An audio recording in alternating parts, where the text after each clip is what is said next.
Assalamualaikum warahmatullahi wabarakatuh. Perkenalkan, nama saya Azif Halwani Akhiyah, T 2018-1169 dari kelas A4 PAI Fakultas Tarbiyah YIN Jember. Saya di sini untuk menerangkan dari pengertian kinerja. Itu sendiri adalah segala sesuatu yang dicapai, prestasi yang diperlihatkan, dan kemampuan kerja. Kinerja guru dapat ditinjau dari pelaksanaannya guru terhadap tugas-tugas atau kewajiban pengajaran di sekolahnya. Kemudian, kinerja guru dapat dilihat dari perbuatan atau kegiatan pembelajaran yang dilakukan di dalam sebuah kelas. Kinerja guru dalam kegiatan pembelajaran adalah kesanggupan atau kecakapan para guru menciptakan suasana kognitif, afektif, dan psikomotorik sebagai upaya mempelajari sesuatu berdasarkan perencanaan sampai dengan tahap evaluasi dan tindak lanjut agar mencapai tujuan sebuah pengajaran. Assalamualaikum warahmatullahi wabarakatuh. Perkenalkan, saya Desi Puji Atmajayanti, NIM T 2018-1159. Saya dari kelompok 4. Nah, saya di sini kebagian untuk menjelaskan tentang faktor-faktor yang mempengaruhi kinerja guru. Kinerja guru adalah salah satu tolak ukur kesuksesan seorang guru dalam melaksanakan profesinya sebagai pengajar pendidik untuk melahirkan peserta didik yang berintelektual dan berakhlak. Guru itu adalah makhluk individu yang memiliki dimensi fisik dan psikis. Nah, dimensi fisik di sini berarti seluruh biologis berupa tampilan tubuh secara keseluruhan. Sedangkan dimensi psikisnya yaitu seperti memiliki minat, motivasi, dan persepsi. Dua dimensi ini merupakan faktor internal guru. Di samping guru sebagai makhluk individu yang memiliki dua dimensi, guru juga sebagai individu yang memiliki tugas dan fungsi sebagai pengajar, pendidik, dan pembimbing yang berkaitan dengan kegiatan pendidikan. Maka secara tidak langsung, guru telah melakukan interaksi dengan masyarakat, peserta didik, dan lain-lain. Nah, faktor tersebut merupakan sebagai faktor eksternal guru. Nah, apa saja faktor-faktor yang mempengaruhi kinerja guru? Terdapat dua faktor yang mempengaruhi kinerja guru, yaitu faktor internal dan faktor eksternal. Nah, di sini saya akan menjelaskan tentang faktor internalnya, yaitu ada beberapa faktor internal yang mempengaruhi kinerja guru. Di antaranya yaitu kesehatan fisik, motivasi, minat, dan kompetensi profesionalisme. Yang pertama, kesehatan fisik merupakan faktor yang mempengaruhi kualitas dan kuantitas individu untuk berbuat atau melakukan suatu kegiatan atau pekerjaan. Nah, di sini contohnya ketika seorang guru dalam melakukan proses pembelajaran dalam keadaan sakit, maka dalam proses pembelajaran tersebut tidak akan berjalan dengan optimal. Kedua adalah motivasi. Motivasi merupakan kondisi yang menggerakkan seseorang yang terkena pendidikan. Motivasi terbentuk dari sikap seorang guru dalam menghadapi situasi kerja. Dengan kata lain, untuk bertingkah laku secara terarah. Nah, jadi jika seorang guru memiliki motivasi yang tinggi, maka semakin tinggi pula ia melakukan tugasnya sebagai pendidik, pengajar, dan pembimbing. Yang ketiga adalah minat. Minat adalah kecenderungan dan kegairahan yang tinggi atau keinginan yang besar terhadap sesuatu.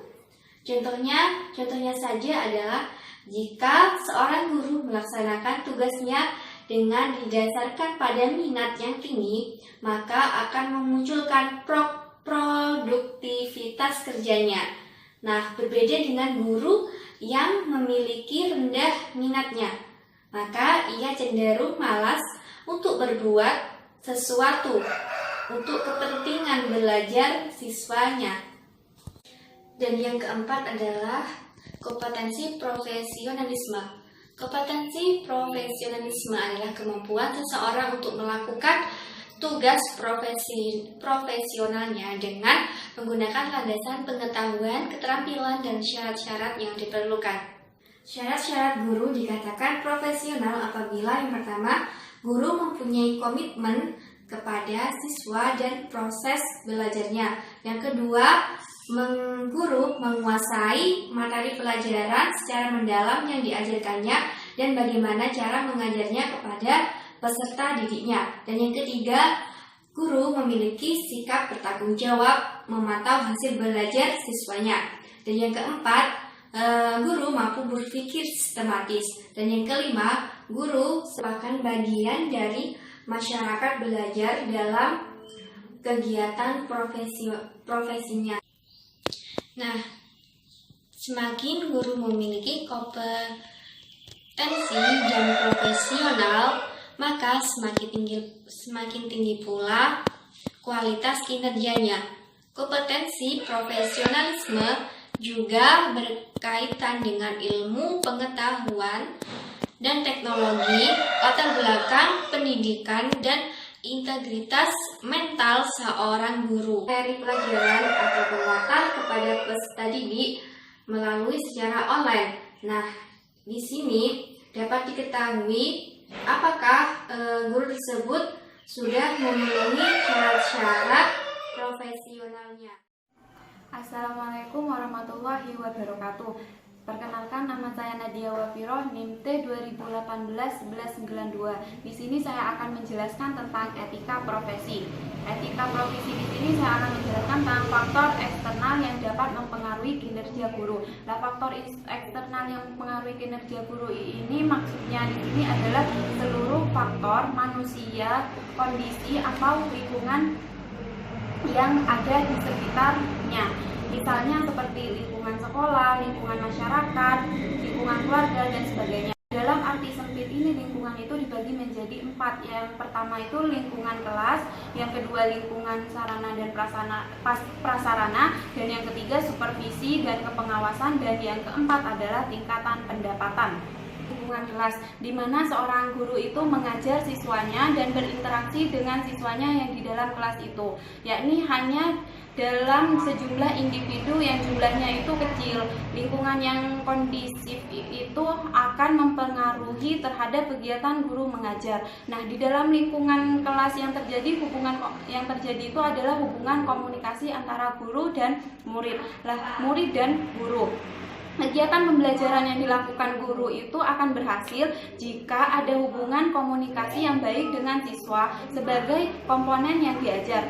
Kinerja guru akan meningkat seiring adanya kondisi hubungan komunikasi yang sehat antara guru dan murid. Sebab jika hubungan dan pola komunikasi lancar dan baik, maka akan mendapatkan pribadi seseorang yang melakukan tugas dengan baik. Contohnya itu seperti setiap hari kan guru itu harus mengajar siswanya ya dan murid dalam jumlah yang cukup banyak. Tetapi itu jika dilakukan dengan sangat menarik itu akan menantang seorang guru agar mendapatkan komunikasi dengan baik dan asik, agar mendekatkan siswa itu membantu dalam menemukan cara mengatasi kesulitan belajar siswa tersebut. Yang kedua adalah sarana dan prasarana. Sarana dan prasarana ini diperlukan oleh guru untuk membantu melakukan kegiatan pembelajaran.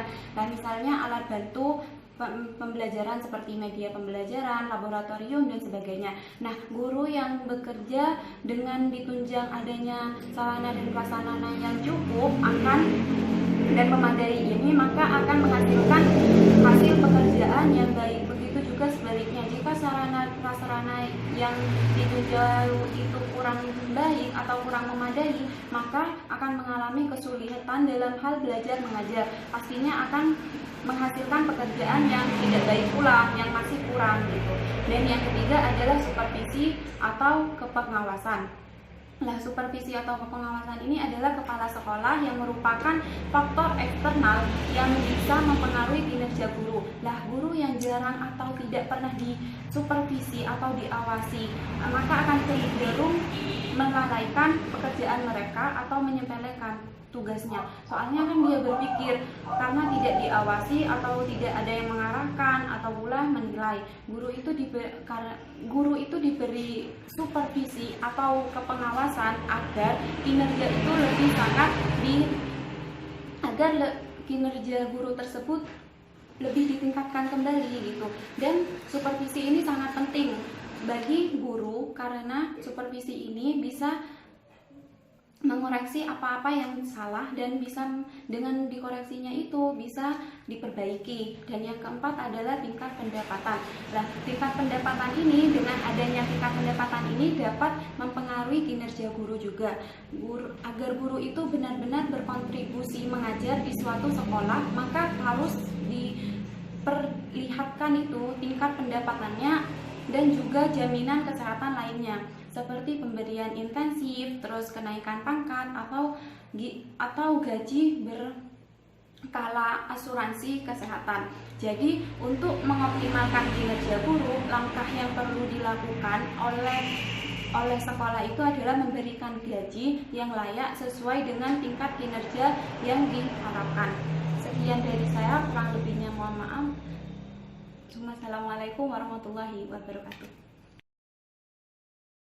Assalamualaikum warahmatullahi wabarakatuh. Perkenalkan, nama saya Dewi Saleha, NIM T 2018-1157. Di sini saya akan membahas tentang strategi meningkatkan kinerja guru. Guru sendiri merupakan tenaga keprofesionalan, yaitu suatu kegiatan atau pekerjaan yang dilaksanakan oleh seseorang yang memerlukan kemahiran, keahlian, ataupun kecakapan, di mana hal tersebut memenuhi standar mutu ataupun norma tertentu, serta memerlukan pendidikan profesi. Keprofesionalan guru tersebut dapat dilihat dari kemampuan ia dalam melaksanakan proses belajar mengajar. Untuk meningkatkan kinerja guru melalui pengembangan profesionalitas dapat dilakukan dengan beberapa hal. Yang pertama, peningkatan pengetahuan. Dalam meningkatkan pengetahuan di sini, guru dapat melakukan banyak cara ataupun metode, yaitu bisa dengan mempelajari ataupun memperbanyak membaca buku ataupun referensi. Kemudian dapat juga mengadakan diskusi dengan sesama guru ataupun guru yang lebih senior. Dapat juga dengan menghadiri seminar pengetahuan dan sebagainya. Semakin banyak ilmu pengetahuan yang dipelajari ataupun yang dapat oleh guru, semakin banyak pula wawasan ilmu pengetahuan yang dibutuhkan dan nantinya tersampaikan kepada peserta didik. Yang kedua adalah peningkatan kemampuan. Kemampuan dapat tumbuh dari diri kita sendiri, seberapa besar kita menampakkannya, yaitu yang pertama berasal dari kemauan. Jika seorang guru telah mampu menjadi guru yang profesional, maka ia harus mempertahankannya. Namun ketika ia belum mampu menjadi seorang guru yang profesional, maka ia harus memperbaikinya. Dengan sering mencoba dan berusaha, dapat mengukur kemampuan yang ada dalam diri seorang guru, sehingga nantinya guru tersebut dapat memperbaiki kinerjanya yang kurang dalam proses belajar mengajar. Yang ketiga yaitu peningkatan keterampilan. Keterampilan merupakan keahlian yang bermanfaat dalam jangka panjang yang dilakukan oleh seorang guru kepada peserta didik dalam proses belajar mengajar. Misalkan dengan menciptakan suasana yang menyenangkan, inovatif, dan kreatif, sehingga suasana dalam kelas tidak bosan dan jenuh, bahkan dapat meningkatkan semangat belajar peserta didik ke depannya. 4 adalah peningkatan sikap diri. Sikap diri dapat terbentuk sesuai dengan lingkungan kehidupan seseorang.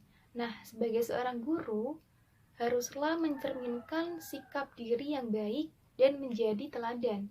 serta dapat menjadi panutan bagi peserta didik dan masyarakat sekitarnya. Oleh karena itu, pentingnya peningkatan sikap diri, karena seorang guru merupakan seseorang yang digugu dan ditiru. Kelima adalah pengembangan kebiasaan diri. Kebiasaan adalah kegiatan yang terus-menerus dilakukan di mana tumbuh dari dalam pikiran. Hal ini sesuai dengan Undang-Undang Nomor 20 Tahun 2001 tentang Sistem Pendidikan Nasional, bahwa pendidik dan tenaga kependidikan berkewajiban 1.